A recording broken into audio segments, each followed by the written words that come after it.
ఆత్మకూరు డివిజన్లో RSS chief Mohan Bhagwat పర్యటించారు.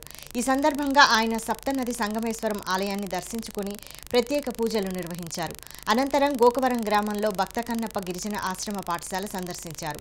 RSS chief రాక సందర్భంగా ఆత్మకూరు, కొత్తపల్లి మండలాల్లో హై అలర్ట్ ప్రకటించారు.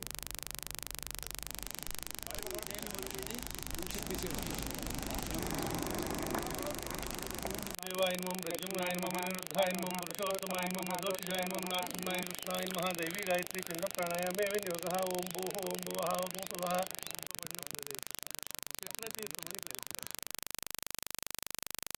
క్షేత్రానికి ఆర్ఎస్ఎస్ మోహన్ భగవత్ గారితో పాటు ఆర్ఎస్ఎస్ సభ్యులంతా కూడా ఈరోజు మోహన్ భగత్ జీ గారిని అందరినీ తీసుకురావడం జరిగింది. వారు వచ్చిన వెంటనే వారికి పూర్ణకుంభ స్వాగతము, ఆలయ ప్రదక్షిణము, పశ్చిమంలో ఉండే భీమలింగ ప్రాంతంలో శివలింగ పూజ, గంగమ్మ పూజ, రాజశ్యామలాదేవి పూజ, గాయత్రి అమ్మవారి పూజలు చేయించిన తర్వాత సప్తనదులు ఎక్కడి నుంచి వస్తాయని వారు అడిగారు. కృష్ణా నదితో పాటు వేణి, భీమరతి, మలాపహరణి ఆలమట్టి డ్యామ్ నుంచి ప్రారంభమై బీచ్పల్లి మీదుగా అలంపూర్ చేరుకుంటాయి.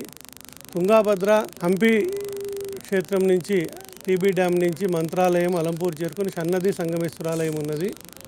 భవనాసిని అహోబిళంలో పుట్టి ఇక్కడ వచ్చి కలవడంతో సప్తనదుల సంగమమైంది. అట్లా దేవద్రోణి తీర్థము, భుజంగ, బానుక, దశాశ్వమేధ, సప్తకోటేశ్వర, వైశ్వానర, అగనాశిని చక్రతీర్థాల గురించి, విష్ణుమూర్తి యొక్క సుదర్శన చక్రంచే ఛేదింపబడిన 2 కొండల ప్రాంతం గురించి, అలాగే బ్రిడ్జి గురించి, 4 లైన్స్ రోడ్స్ గురించి, తిరుపతి హైదరాబాద్ జాతీయ రహదారి గురించి చెప్పడం జరిగింది.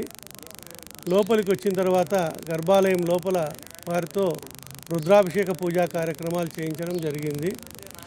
ఆలయంలోనే క్షేత్ర మహత్యం గురించి వివరించడం జరిగింది.